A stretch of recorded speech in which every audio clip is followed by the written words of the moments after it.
ৰুমি নামৰ এগৰাকী যুৱতীয়ে কুকুৰা, হাঁহ আৰু কেইটামান গাহৰিক খুৱাই নিজৰ পিছফালৰ চোতালখনৰ মাজেৰে খোজকাঢ়ি গৈ আছে। তাইৰ দৈনন্দিন কাম।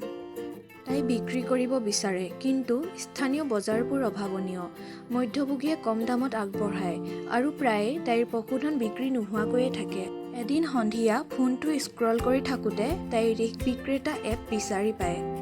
তাইৰ হাঁহ, গাহৰি, মুৰ্গী পালনৰ বাবে এটা শিতান লক্ষ্য কৰে। তাইৰ চকু দুটা পোহৰ হৈ উঠে। ৰুমিয়ে নিজৰ হাঁহ আৰু গাহৰিৰ ফটো তুলি সবিশেষ যোগ কৰে।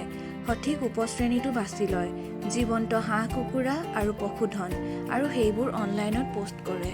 পিছদিনা ৰাতিপুৱা তাইৰ ফোন আহে। ওচৰৰ চহৰ এখনৰ এগৰাকী ক্ৰেতাই তাইৰ তালিকাখন দেখি তাইৰ পৰা হাঁহ, কুকুৰা অৰ্ডাৰ কৰে। তেওঁৰ আদেশ নিশ্চিত কৰি তাই সিহঁতক ডেলিভাৰীৰ বাবে প্ৰস্তুত কৰে। কথা বিয়পি পৰে। কৃষকসকলে তাইক সুধিবলৈ আৰম্ভ কৰে যে তাই কেনেকৈ অনলাইন বিক্ৰী কৰে। তাই সিহঁতক এপটো ছাইন আপ কৰাত সহায় কৰে। তাইৰ সৰু ফাৰ্মখন স্থানীয় অৰ্ডাৰৰ কেন্দ্ৰবিন্দু হৈ পৰে।